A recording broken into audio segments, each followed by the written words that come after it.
ಸನಾತನ ಧರ್ಮ ಕಾರ್ಯಕ್ರಮಕ್ಕೆ ತಮಗೆಲ್ಲರಿಗೂ ಕೂಡ ಸ್ವಾಗತ ಸುಸ್ವಾಗತ. ಎಲ್ಲರಿಗೂ ಕೂಡ ಜೀವನದೊಳಗೆ ಒಂದು ಅಪೇಕ್ಷೆ ಇರ್ತದೆ. ಅದೇನು ಅಪೇಕ್ಷೆ ಅಂತಂದರೆ, ನಾನು ಜೀವನದೊಳಗೆ ಮುಂದೆ ಬರಬೇಕು. ಮುಂದೆ ಬರಲಿಕ್ಕೆ ಬಹಳ ಮುಖ್ಯವಾಗಿ ಮನುಷ್ಯನಿಗೆ ಈಗಿನ ಕಾಲದೊಳಗೆ ಬೇಕಾಗಿದ್ದೇನು ಅಂತಂದರೆ ಶ್ರದ್ಧಾ, ಭಕ್ತಿ ಮತ್ತು ಒಂದಿಷ್ಟು ಧನ ಸಂಪತ್ತು. ಸಂಪತ್ತು ಅಂಥೇಳಿ ಅಂದ ತಕ್ಷಣ ನಮ್ಮ ತಲೆಯೊಳಗೆ ಬರುವಂಥದ್ದೇನು ಅಂತಂದ್ರೆ, ನಾವು ಯಾವ ರೀತಿಯಾದಂತಹ ಸಂಪತ್ತನ್ನು ಗಳಿಸ್ಬೇಕಾಗಿದ್ರೆ ಜೀವನದೊಳಗೆ. ಯಾಕೆ ಅಂತಂದರೆ, ಸಂಪತ್ತು ಅನ್ನಂತಹ ಒಂದೇ ಒಂದು ಶಬ್ದಕ್ಕೆ ಬಹಳಷ್ಟು ವ್ಯಾಖ್ಯಾನಗಳನ್ನು ನಾವು ನೋಡ್ತೇವೆ. ಹಾಗಿದ್ದರೆ ನಿಜವಾದಂತಹ ಸಂಪತ್ತು ಯಾವುದು? ಯಾವುದು ನಮ್ಮ ಹತ್ರ ಹೆಚ್ಚಿಗೆ ಇರ್ತದೋ ಅದೆಲ್ಲವೂ ಕೂಡ ಸಂಪತ್ತೇ. ಅದಕ್ಕೆ ಶ್ರೀಮಾನ್ ಅಂತನ್ನುವಂತಹ ಶಬ್ದ ಏನು ಹೇಳ್ಕೊಡ್ತದೆ ಅಂತಂದರೆ, ನಿನ್ನ ಹತ್ರ ಯಾವುದು ಜಾಸ್ತಿ ಅದಲ್ಲ ಅದು ಯಾವತ್ತಿದ್ರೂ ನಿನಗೆ ಸಂಪತ್ತಾಗಲಿ ಅಂತನ್ನುವಂತಹ ಆಶೀರ್ವಾದವನ್ನು ವಿಶೇಷವಾಗಿ ಮಾಡ್ತದೆ. ಅದಕ್ಕೆ ಮಂತ್ರಗಳಿಂದ ಆಶೀರ್ವಾದ ಮಾಡ್ತಿರ್ಬೇಕಾದ್ರೆ ಹೇಳ್ತಾರೆ ಏನು ಅಂತಂದ್ರೆ, ಅನ್ನಮಾನನ್ನಾದೋ ಭವತಿ, ನಿನಗೆ ಅನ್ನ ಪ್ರಾಪ್ತಿಯಾಗಲಿ, ನೀನು ಬೇರೆಯವರಿಗೆ ಅನ್ನ ಕೊಡುವಂಥವನಾಗುವಂತನ್ನುವಂಥ ಆಶೀರ್ವಾದವನ್ನು ವಿಶೇಷವಾಗಿ ವೇದಗಳು ಮಾಡ್ತಾ ಬಂದಿದೆ. ನೀವು ಯಾವುದೇ ಯಜ್ಞ ಕಾರ್ಯಗಳನ್ನು ಮಾಡಿರಿ, ಏನೇ ತಪಸ್ಸು ಸಾಧನಗಳನ್ನು ಮಾಡಿರಿ, ಆದರೆ ಜೀವನದೊಳಗೆ ಬಹಳ ಮುಖ್ಯವಾಗಿ ನಿಮ್ಮ ಹತ್ರ ಒಂದಿಲ್ಲ ಒಂದು ಸಂಪತ್ತು ಇದ್ದೇ ಇರ್ತದೆ. ಅದನ್ನು ಭಗವಂತ ಕರುಣಿಸ್ತಾನೆ. ಹಾಗಿದ್ರೆ ಇಂತಹ ಸಂಪತ್ತಿನ ಹುಡುಕಾಟವೇ ಈ ಸನಾತನ ಧರ್ಮ. ಸೊ ಅದಕ್ಕೆ ಸನಾತನ ಧರ್ಮದೊಳಗೆ ಏನಾಗ್ತದೆ ಅಂತಂದ್ರೆ, ಪ್ರತಿಯೊಬ್ಬ ಮನುಷ್ಯನಿಗೂ ಕೂಡ ಜೀವನದೊಳಗೆ ಹೆಂಗೆ ಸಾಧನ ಮಾಡಬೇಕು ಅಂತನ್ನುವುದನ್ನು ತಿಳಿಸ್ಕೊಡೋದರ ಜೊತೆಗೆ ಬಹಳ ವಿಶೇಷವಾಗಿ ನಿನ್ನ ಹತ್ರ ಯಾವ ಸಂಪತ್ತಿದೆ ಅದನ್ನು ನಿನ್ನನ್ನು ಗುರುತಿಸ್ಕೊಡಬೇಕು. ಸೊ ಆ ನಿನ್ನ ಹತ್ರ ಇದ್ದಂತಹ ಒಂದು ಕ್ವಾಲಿಟಿ, ನಿನ್ನ ಹತ್ರ ಇದ್ದಂತಹ ಒಂದು ಅದ್ಭುತವಾದಂತಹ ವಾಗ್ಮಿ, ನಿನ್ನಂತೆ ಇದ್ದಂತಹ ಒಬ್ಬ ಅದ್ಭುತವಾದಂತಹ ಓಟಗಾರ, ನಿನ್ನಲ್ಲಿ ಇದ್ದಂತಹ ಅದ್ಭುತವಾದಂತಹ ಒಂದು ಅಡಿಗೆ ಮಾಡುವ, ನಿನ್ನಲ್ಲಿ ಇದ್ದಂತಹ ಒಂದು ಅದ್ಭುತವಾದಂತಹ ಕಲೆ, ಸೊ ನಿನ್ನ ಹತ್ರ ಏನು ವಿಶೇಷತೆ ಇದೆ ಆ ವಿಶೇಷತೆಯನ್ನು ಹುಡುಕಿ ಕೊಡುವಂಥದ್ದಾಗ್ತದೆ ಈ ಸನಾತನ ಧರ್ಮ. ಸೊ ಇಂತಹ ಸನಾತನ ಧರ್ಮದೊಳಗೆ ನಾನು ಇವತ್ತಿನ ದಿವಸ ನಿಮಗೆ ತಿಳಿಸ್ಕೊಡ್ತಾ ಇರುವಂಥದ್ದು ಧನವನ್ನು, ಏನು ಹಣವನ್ನು ವಿಶೇಷವಾಗಿ ಪಡೆಯತಕ್ಕಂತಹ ಒಬ್ಬ ದೇವತೆಯ ಪೂಜೆ. ಹೌದು, ಬಹಳ ವಿಶೇಷವಾಗಿ ಪೂಜೆಗಳನ್ನು ನಾವು ಮಾಡ್ತೀವಿ. So puja is nothing but a process called think and thank ಅಂತ. ಸೊ ಇಂತಹ ಪೂಜೆ ಪುನಸ್ಕಾರಗಳನ್ನು ಮಾಡ್ತಿರ್ಬೇಕಾದ್ರೆ ನಾವು ಏನು ಮಾಡಿಬಿಡ್ತೇವೆ ಅಂತಂದರೆ, ಕೆಲವೊಮ್ಮೆ ಯಾರು ಮುಖ್ಯವಾಗಿರ್ತಾರೆ ಅವರನ್ನು ಪೂಜೆ ಮಾಡೋದನ್ನು ನೆನಪಾರ್ಬಿಡ್ತೇವೆ. ಹೌದು, ಎಷ್ಟೋ ಬಾರಿ ಏನಾಗ್ತದೆ, ಲಕ್ಷ್ಮೀ ಪೂಜೆಯನ್ನು ಮಾಡಿಬಿಡ್ತೇವೆ, ಆದರೆ ಕುಬೇರನನ್ನು ನೆನಪಾರ್ಬಿಡ್ತೇವೆ. ಲಕ್ಷ್ಮೀ ಪೂಜೆಯನ್ನು ಮಾಡಿ ಕುಬೇರನನ್ನು ನೆನಪಾರಿದಾಗ ನಮಗೆ ಸಂಪತ್ತಿನೊಳಗೆ ಒಂದು ಸ್ವಲ್ಪ ವ್ಯತ್ಯಾಸವಾಗ್ತದೆ. ಅದಕ್ಕೆ ಎಷ್ಟೋ ಬಾರಿ ಹಂಗಾಗ್ಬಿಡ್ತದೆ ಜೀವನದೊಳಗೆ ಅಂತಂದ್ರೆ, ಕೋಟಿಗಟ್ಟಲೆ ರೊಕ್ಕ ಬರ್ತಿರ್ತದೆ, ಆದರೆ ಆ ಕೋಟಿಗಟ್ಟಲೆ ಬರುವಂತಹ ದುಡ್ಡನ್ನು ನಮಗೆ ಸಂಭಾಳಿಸ್ಲಿಕ್ಕೆ ಸಾಧ್ಯ ಆಗಂಗಿಲ್ಲ, ಅದಕ್ಕೊಂದು ಸರಿಯಾದಂಥ ಮಾರ್ಗ ತೋರಿಸ್ಲಿಕ್ಕೆ ಸಾಧ್ಯ ಆಗಂಗಿಲ್ಲ. ಅದಕ್ಕೆ ದಾಸರು ಬಹಳ ಸುಂದರವಾಗಿ ಹೇಳ್ತಾರೆ, ಸಾಸಿರ ಬಂದರೆ ಶಾಂತಿ ಎಂದರಿತೇನು, ಸಾಸಿರ ಬಂದಿತು ಶಾಂತಿಯ ಕಾಣಲಿಲ್ಲ, ಸಾಸಿರ ಏಸು ಬಂದವೋ ಕ್ಲೇಶವು ಏರಿತು ಮೋಸ ಹೋದೆನೋ, ಕೊಟ್ಟ ಭಾಗ್ಯವೇ ಸಾಕೋ ಶ್ರೀ ಕೃಷ್ಣನ ದಯ ಬೇಕೋ. ಭಗವಂತನ ದಯೆ ನಮಗೆ ಜೀವನದೊಳಗಿರಬೇಕು. ಸೊ ಕೊಟ್ಟ ಭಾಗ್ಯವೇ ಸಾಕು, ಕೃಷ್ಣನ ದಯ ಬೇಕು ಅಂಥೇಳಿ ಆ ಕೃಷ್ಣನನ್ನು ಸ್ಮರಣೆ ಮಾಡ್ತಾ, ಕೃಷ್ಣನ ನೆನೆದರೆ ಕಷ್ಟ ಒಂದಿಷ್ಟಿಲ್ಲ, ಕೃಷ್ಣಾಯನ ಬಾರದೆ ಶ್ರೀ ಕೃಷ್ಣಾಯನ ಬಾರದೆ. ಸೊ ಅಂತಹ ಭಗವಂತನ ಸ್ಮರಣೆಯನ್ನು ಮಾಡಿ, ಅವನು ತೋರಿಸಿಕೊಟ್ಟಂತಹ ಪೂಜಾ ವಿಧಾನಗಳಲ್ಲಿ ಭಗವಂತ ಏನು ಸನಾತನ ಧರ್ಮದ ಮೂಲಕವಾಗಿ ನಮಗೆ ತಿಳಿಸ್ಕೊಟ್ಟಿದ್ದಾನೆ, ಆ ಎಲ್ಲ ಕೃತಜ್ಞತೆಯ ಭಾವದಿಂದ ಇವತ್ತು ಕುಬೇರನ ಮುಖ್ಯವಾಗಿರ್ತಕ್ಕಂತಹ ಮಂತ್ರವನ್ನು ನಾವೆಲ್ಲರೂ ಕೂಡ ತಿಳಿದುಕೊಳ್ಳೋಣ. ಸೊ ಕುಬೇರ ಮಂತ್ರವನ್ನು ಪಠನೆ ಮಾಡೋದರಿಂದ ಏನಾಗ್ತದೆ ಅಂತ ಎಷ್ಟೋ ಜನ ನನಗೆ ಪ್ರಶ್ನೆ ಮಾಡ್ತಾರೆ. ಆದರೆ ನಾನು ಎಲ್ಲರಿಗೂ ಕೂಡ ತಿಳಿಸ್ಕೊಡ್ತೇನೆ, ಕೆಲವೊಮ್ಮೆ ನಾವು ಮಾಡುವಂತಹ ದೇವತಾ ಆರಾಧನೆಗಳಿಂದ ನಮಗೆ ಸಂಪತ್ತು ಅಂತನ್ನೋದು ಒಲಿದು ಬರ್ತದೆ. ಎಷ್ಟೋ ಬಾರಿ ರೊಕ್ಕ ನಮ್ಮ ಕಣ್ಮುಂದೆ ಇರ್ತದೆ, ಆಸ್ತಿ ನಮ್ಮ ಕಣ್ಮುಂದೆ ಇರ್ತದೆ, ಆದರೆ ಅದನ್ನು ನಮ್ಮ ಕಡೆ ಒಲಿಸ್ಕೊಳ್ಳಿಕ್ಕೆ ಸಾಧ್ಯ ಆಗ್ತಿರಂಗಿಲ್ಲ. ಸೊ ಹಿಂಗೆ ಒಲಿಸ್ಕೊಳ್ಬೇಕು ಅಂಥೇಳಿ ಬಂದಾಗ ನಾವು ಮಾಡಬೇಕಾದಂತಹ ದೇವತಾ ಆರಾಧನೆಯೇ ಕುಬೇರ ಆರಾಧನೆ. ಸೊ ಅದಕ್ಕೆ ಕುಬೇರನ ಮಂತ್ರವನ್ನು ಪಂಚಾಂಗದಲ್ಲಿ ಬಹಳ ಚೆನ್ನಾಗಿ ಹೇಳ್ತಾರೆ.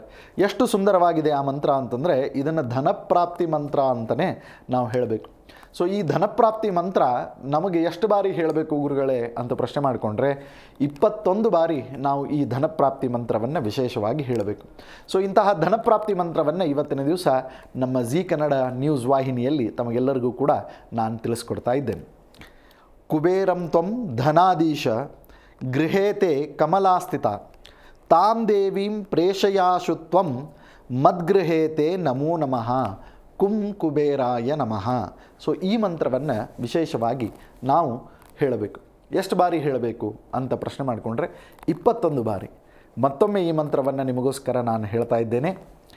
ಕುಬೇರತ್ವಂ ಧನಾಧೀಶ ಗೃಹೇತೆ ಕಮಲಾಸ್ಥಿತ ತಾಂ ದೇವೀಂ ಪ್ರೇಷಯಾಮಾಶು ತ್ವಂ ಮದ್ಗೃಹೇತೆ ನಮೋ ನಮಃ ಕುಂ ಕುಬೇರಾಯ ನಮಃ.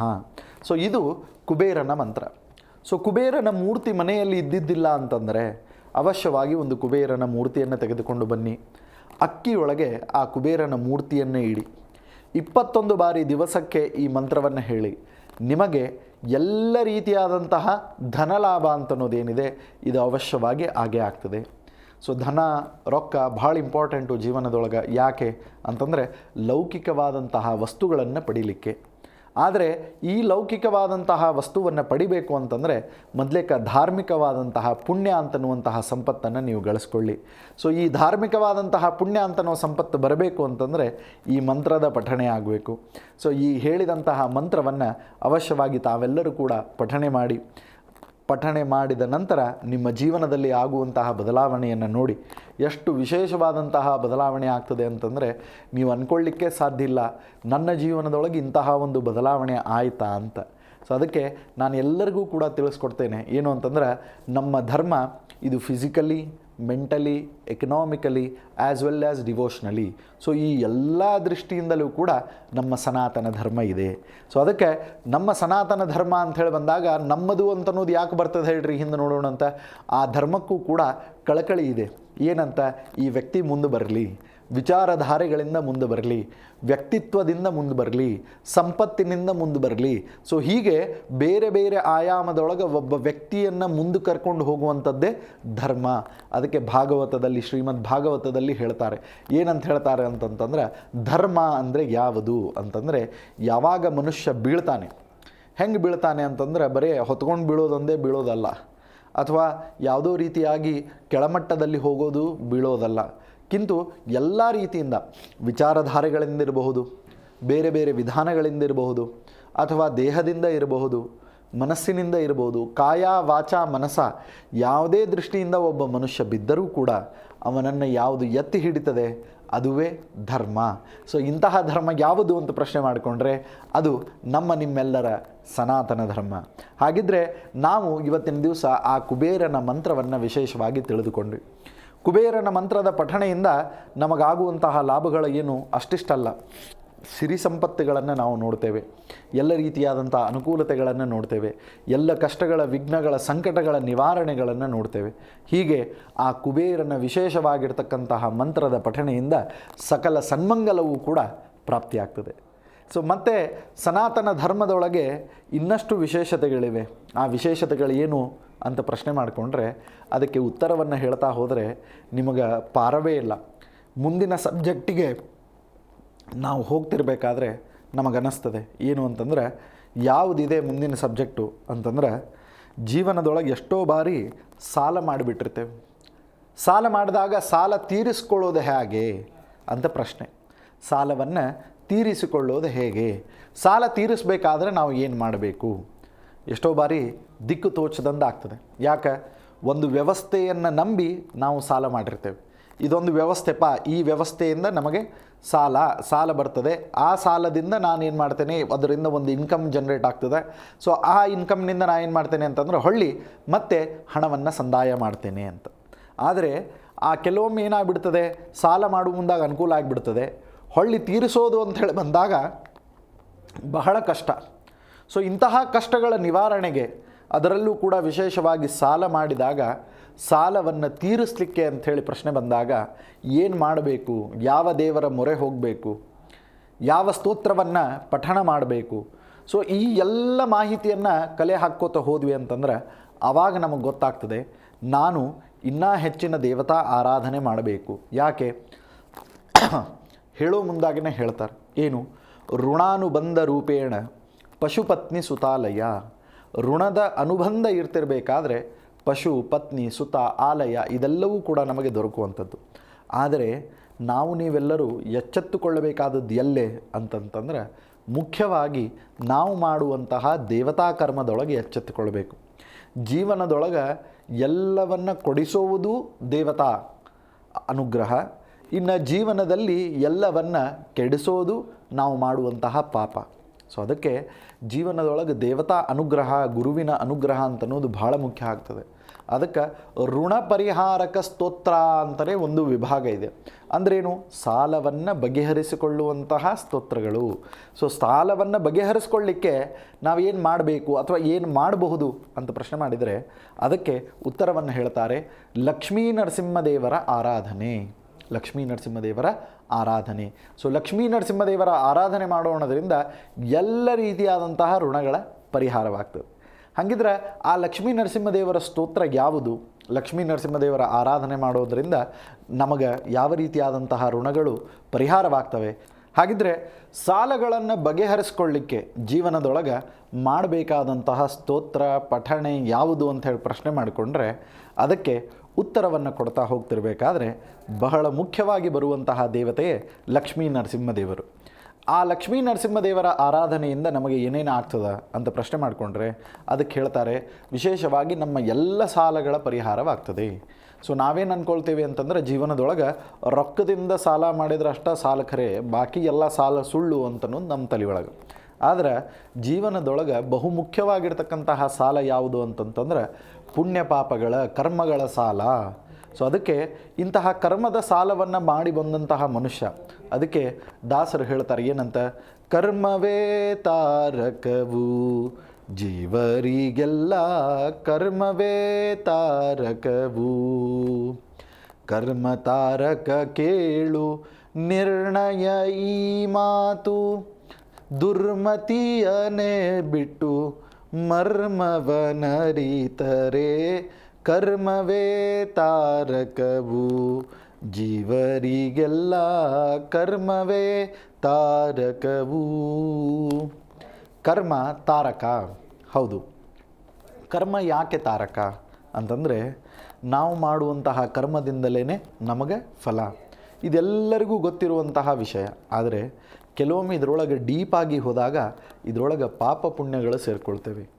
ನಾವು ಕರ್ಮ ನಿತ್ಯದಲ್ಲಿಯೂ ಮಾಡ್ತಾ ಇರ್ತೇವೆ, ಆದರೆ ನಿತ್ಯದಲ್ಲಿ ಮಾಡುವಂತಹ ಕರ್ಮ ಎಷ್ಟೋ ಬಾರಿ ನಮಗೇನಾಗ್ತದೆ ಅಂತಂತಂದರೆ ಅನುಗ್ರಹಪ್ರದನೂ ಆಗ್ತದೆ, ಶಾಪಪ್ರದನೂ ಆಗ್ತದೆ.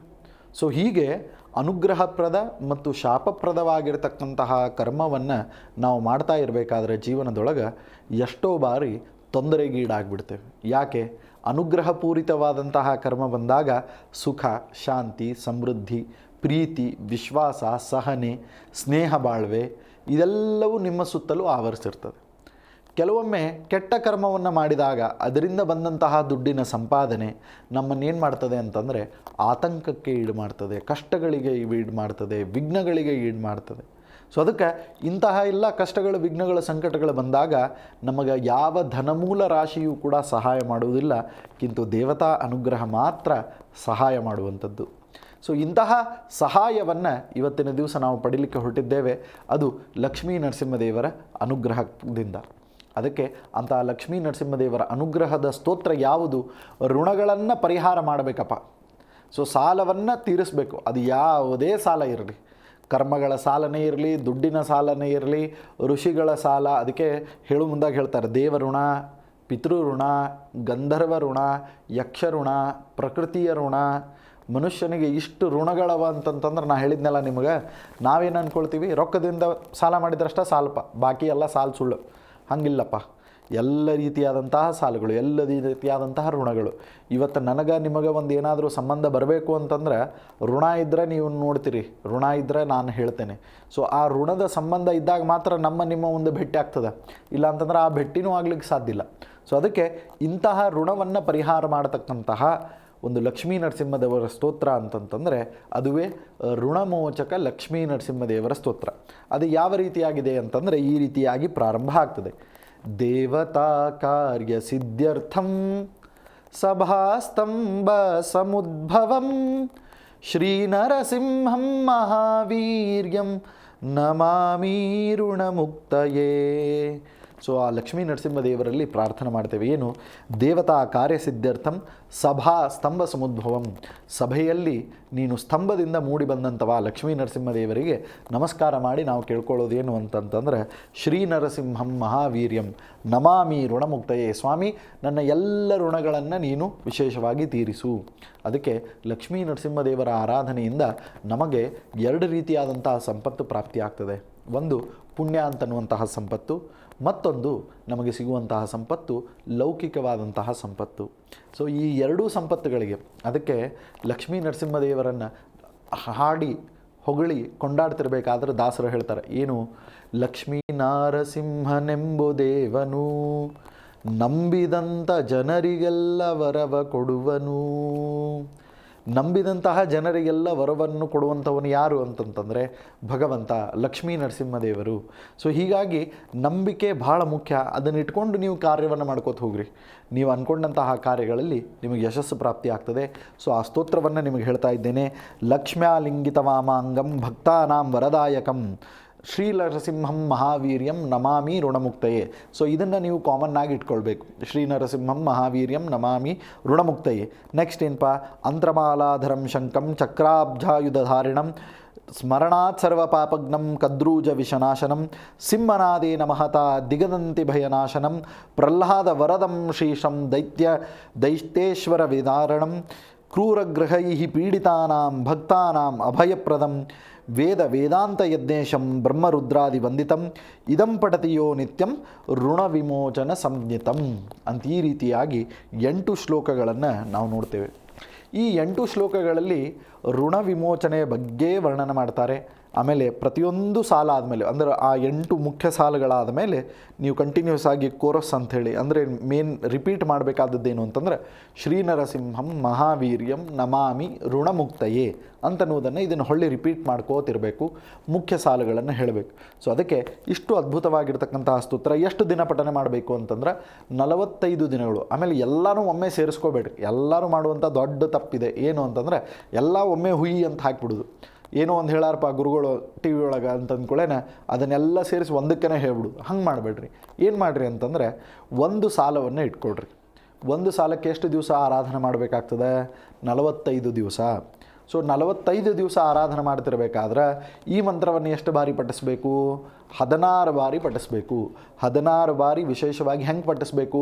ಪೂರ್ವಕ್ಕೆ ಮುಖ ಮಾಡಿ ಸ್ನಾನಾದಿಗಳನ್ನು ಮುಗಿಸ್ಕೊಂಡು ಪೂರ್ವಕ್ಕೆ ಮುಖ ಮಾಡಿ ಪ್ರಸನ್ನ ಚಿತ್ತರಾಗಿರ್ತಕ್ಕಂತಹ ಲಕ್ಷ್ಮೀ ನರಸಿಂಹದೇವರ ಒಂದು ಭಾವಚಿತ್ರವನ್ನು ಇಟ್ಕೊಂಡು ಒಂದು ಮೊಳ ಮಾಲೆಯನ್ನು ತೆಗೆದುಕೊಂಡು ಆ ಒಂದು ಫೋಟೋಕ್ಕೆ ಹಾಕಿ ಮತ್ತು ವಿಶೇಷವಾಗಿ ಲಕ್ಷ್ಮೀ ನರಸಿಂಹದೇವರ ಸನ್ನಿಧಾನ ಈ ಮನೆಯಲ್ಲಿರಲಿ, ನನ್ನ ಮೇಲಿರಲಿ, ನಮ್ಮ ಪರಿವಾರದ ಮೇಲಿರಲಿ ಅಂತನ್ನುವಂಥ ಪ್ರಾರ್ಥನೆಯನ್ನು ಮಾಡಿಕೊಂಡು ಆ ಒಂದು ಆರಾಧನೆಯನ್ನು ಪ್ರಾರಂಭ ಮಾಡಬೇಕು.